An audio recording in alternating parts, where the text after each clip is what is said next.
నేను చూస్తే మాధవి కడప నుంచి వస్తా ఉంది. ఆవిడ సి విజిల్ ఎలక్షన్ కమిషన్ పెట్టారు, గన్నవరం వచ్చింది. చూసిన తర్వాత వదిలేసేది కనపడింది ఆవిడకి. ఆవిడ సి విజిల్ కోసం యాప్ ఓపెన్ చేసింది. వచ్చేసారు పేటిఎం బ్యాచ్. ఆ నుంచి గొడవ.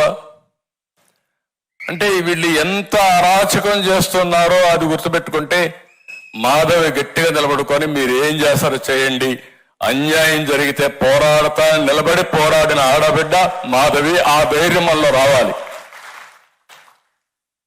అంటే మీరు గుర్తుపెట్టుకోవాల్సింది ఎంత దుర్మార్గంగా ఉండాలో మనం గుర్తుపెట్టుకోవాల్సిన అవసరం ఉంది. ఇంకొక పక్కన మొన్నే మనం చాలా ఇన్సిడెంట్లు కూడా చూసాం. సిబిఐ, మన రాష్ట్రంలో సిబిఐ పరిస్థితి, బాబాయ్ గొడ్డలపేట కేసులో 5 ఏళ్ళు అయింది. 5 ఏళ్ళు అయితే ఇంకా జరుగుతానే ఉంది. ఎన్ని ట్విస్టులు వచ్చాయో చూసాం. కడాన సిబిఐ ఆఫీసర్ ఎవరైతే ఇన్వెస్టిగేషన్ చేస్తున్నాడో ఆయన మీదనే కేసు పెడితే ఆయన హైకోర్టుకు వచ్చి యాంటిసిపేటరీ బెయిల్ తీసుకున్నాడు.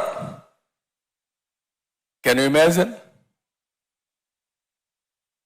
తర్వాత సిబిఐ అరెస్ట్ చేయడానికి వస్తే అవినాష్ రెడ్డిని కర్నూలులో లా అండ్ ఆర్డర్ ప్రాబ్లం వచ్చేస్తుంది కాబట్టి మీరు అరెస్ట్ చేయడానికి వీలు లేదు అని law and order problem create చేస్తే సిబిఐ తిరిగి వెళ్ళిపోయారు.